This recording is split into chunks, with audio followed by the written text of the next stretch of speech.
کبھی اس بات پہ غور کیا ہے کہ اللہ تعالیٰ کی ذات نے ایک عورت کو آخر مٹی سے کیوں پیدا نہیں کیا؟ کیا راز پوشیدہ ہے؟ اس کائنات کے سلطان نے ایسا کیوں کیا کہ جب ایک مرد کو تخلیق کیا گیا تو اس کا طریقہ کار ڈیفرنٹ رکھا گیا، اور جب ایک عورت کو بنایا گیا تو اس کا طریقہ کار ڈیفرنٹ رکھا گیا؟ اس بات پہ کبھی غور کیا ہے؟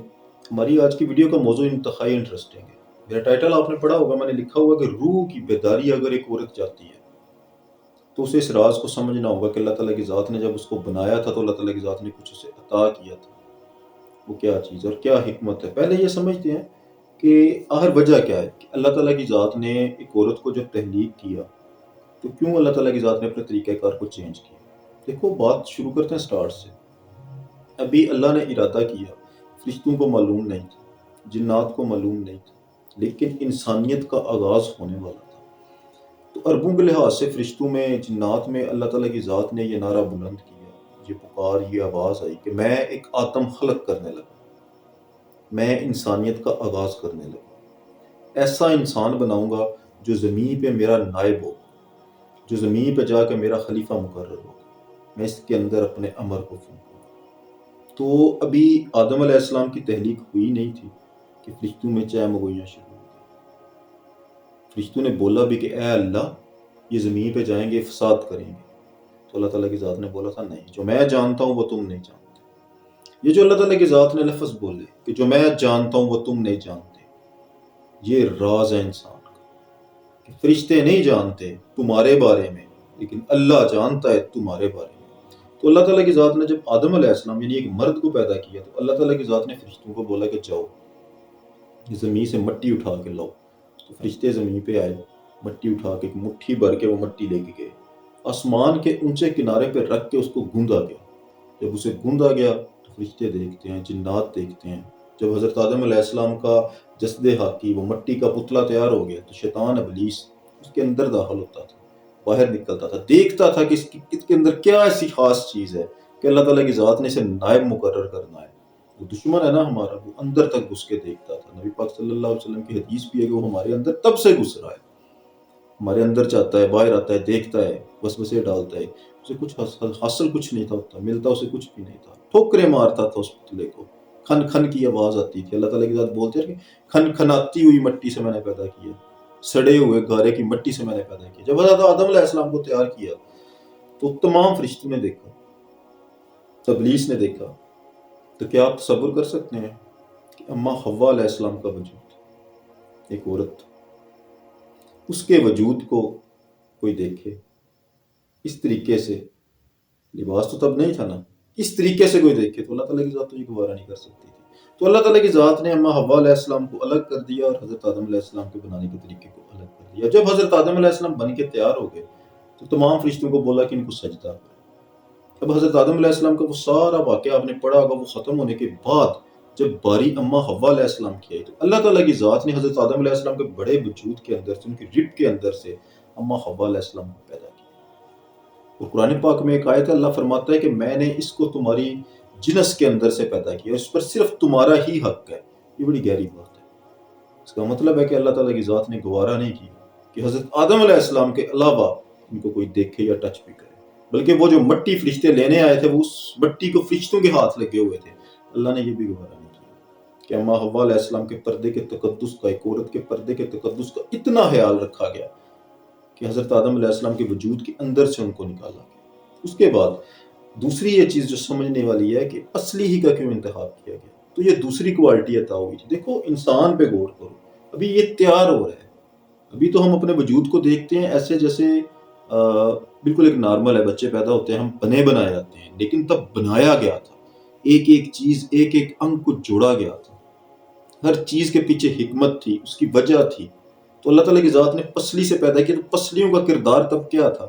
انسان کی جو جان ہے نا، انسان کی جان ان پسلیوں کے پیچھے ہے، مطلب آپ کا دل ان پسلیوں کے پیچھے، جگر، جتنے بھی نازک اعضاء ہیں نا آپ کے وجود کے، یعنی جان یہاں سے لے کر یہاں تک، یہ جتنے اعضاء ہیں نا یہ سارے نازک ہیں، اور ان کو کور کرتی ہے، جال کا کام کرتی ہے، حفاظت کرتی ہے۔ یہ انسان کا گھر ہے، یہ انسان کی ذات کا یہ گھر ہے جس کے اندر دل ہے، اس دل کی حفاظت انسان کی پسلیاں کرتی ہیں، ٹھیک ہے۔ تو حضرت آدم علیہ السلام کی پسلی سے جب اماں حوا علیہ السلام کو پیدا کیا تو ان کے اندر دو کوالٹیز ہیں، عورت کے اندر دو کوالٹیز ہیں۔ نمبر ایک، ٹیڑھا پن، اللہ تعالیٰ کی ذات نے ایک مرد کو مجبور کر دیا کہ تم نے اس سے پیار سے اور الفت سے پیش آنا ہے۔ سرکار دو عالم کی حدیث بھی ہے کہ عورت کو ٹیڑھی پسلی سے پیدا کیا گیا، لہٰذا اس سے ہمیشہ محبت اور الفت سے پیش آنا۔ اگر تم اس کو زور لگا کے سیدھا کرنے کی کوشش کرو گے تو یہ ٹوٹ جائے گی پر سیدھی نہیں ہوگی۔ مطلب کہ اللہ تعالیٰ کی ذات نے ہمیں اس بات کا پابند کیا ہوا ہے کہ عورت کو ایک محبت کی ہاتھ سے پیدا کیا گیا اور تم نے اس سے محبت سے پیش آنا ہے۔ تو حضرت آدم علیہ السلام جب دنیا میں تشریف لے کے آئے تو ان کے بیٹے، بڑا معروف قصہ سنا ہوگا آپ نے، قابیل نے حابیل کو قتل کر دیا۔ حضرت آدم علیہ السلام جو ہے وہ سکتے میں آ گئے، پریشان ہو گئے، تاریخ کا پہلا قتل ہوا تو چٹان بن کے، دیوار بن کے، حوصلہ بن کے اما حوا علیہ السلام حضرت آدم علیہ السلام کے ساتھ کھڑی ہوئی۔ وہ دیکھو نا، حضرت جال اصلیاں، مطلب کہ جان کو کور کرنا گھر کی حفاظت کے لیے، تو اللہ تعالیٰ کی ذات نے عورت کے اندر یہ اس کے ڈی این اے میں یہ چیز رکھی ہوئی ہے۔ ایک تو یہ چیز جو پردہ ہے، اللہ تعالیٰ کی ذات نے ایک تحفہ ہے جو عورت کو عطا کیا ہوا ہے۔ اسی وجہ سے ہمارے اسلام میں اللہ نے حکم دیا ہے کہ خود کو پردے میں رکھو، اور اللہ جانتا ہے کہ پردے میں رہ کے دنیا کو دیکھنا کتنا خوبصورت ہے۔ یہ کتنی خوبصورت بات ہے کہ انسان کسی پردے کے پیچھے کھڑا ہو، کتنی خوبصورتی ہے۔ یہ ہم مردوں سے پوچھو کہ کتنی خوبصورتی ہے اس چیز کے اندر۔ دوسری یہ چیز کہ اللہ تعالیٰ کی ذات نے اس کو یہ چیز عطا کی کہ تم نے گھر کی حفاظت کرنی ہے۔ اللہ جانتا ہے کہ ایک مرد کو پتہ ہونا کہ اس کے گھر میں بیک میں ایک وفادار، ایک دھنا خاتون ہے، تو مرد بھی باہر شیر بن کے پھرتا ہے۔ اللہ تعالیٰ کی ذات نے اس کی نس میں یہ چیز رکھی ہوئی ہے، یہ آپ فیل کر لیں گے۔ عورت جتنی بھی ماڈرن ہو جائے نا، اس کے ڈی این اے میں یہ چیز ضرور ہوگی۔ ایک دن اسے یہ یاد آئے گا کہ میرا اپنا گھر ہونا چاہیے اور اس گھر کی میں درمان بنوں۔ یہ عورت کے ڈی این اے میں چیز ہے، اور یہ دونوں چیزیں میں نے بات کی کہ روحانیت میں کیسے مدد کریں گی۔ اگر آپ نے ان دونوں چیزوں کی قدر نہ کی، اللہ تعالیٰ کی ذات کے جو تحفے اللہ تعالیٰ کی ذات نے جو ڈی این اے میں آپ میں رکھی ہوئی ہے، ان دونوں چیزوں کی آپ بے قدری کرتے ہو، تو پھر دنیا کا آپ کوئی بھی عمل کر لو، دنیا کا کوئی بھی کام ایسا کر لو، اس سے آپ کو کچھ حاصل نہیں ہوگا۔ لاکھ نمازیں پڑھو، آپ کو اپنے پارٹنر کے اندر سے رستہ ملنا ہے۔ اگر آپ کا پارٹنر اللہ تعالیٰ کی ذات کا کرم ہو، اس پہ وہ صاحب بصیرت ہو، اللہ تعالیٰ کی ذات کے فضل مانگنے والا ہو، تو اس کے اندر سے آپ کو خدا تک کا رستہ ملنا ہے۔ یہ اللہ تعالیٰ کی ذات نے آپ کے لیے رستہ بنایا ہو۔ یہ دو چیزیں آپ کے اندر ہوں، اگر آپ کے اندر ہو، اور آپ ہلکا پھلکا صرف اللہ تعالیٰ کی ذات کو یاد کرنے والی ہو، مطلب کہ اللہ تعالیٰ کی ذات سے رابطہ رکھنے کے لیے درود شریف ہی حالی کر بیٹھ کے پڑھو، تو اللہ کے فضل و کرم سے جو اس کائنات میں موجود پاورفل انرجی ہے نا، وہ آٹومیٹیکلی آپ کو اسپرچولی انگیج کر لے گی۔ جب وہ آپ کو اسپرچولی انگیج کر لے گی نا، تو اللہ کے فضل و کرم سے وہ خود آپ کو وہ سبق بھی عطا کر دے گی، وہ اسم اعظم بھی عطا کر دے گی، جس سے آپ کی ذات کے اندر موجود ذات و چراغ روشن ہو جائیں گے۔ یہ اللہ تعالیٰ کی ذات نے عورت کے لیے ایک رستہ بنایا ہوا ہے، اس کو سمجھنا چاہیے، بہت ہی ضروری ہے۔ تو جیسے جیسے آپ اس چیز کی طرف بڑھیں گے تو اللہ کے فضل و کرم سے آپ کو نہ لمبے تردد کی۔ یہاں پر نا ایک سوال مجھ سے ہمیشہ کیا جاتا ہے کہ کیا عورت کو مرشد کی ضرورت ہے؟ بھائی مرشد کی ضرورت سب کو ہے۔ مرشد کہتے کسے ہیں؟ مرشد ایک باطنی طور پر ایک پاورفل انرجی ہے جو انسان کو باطنی سفر کرواتی ہے، تو وہ اللہ تعالیٰ کی ذات نے اس دنیا میں رکھی ہوئی ہے۔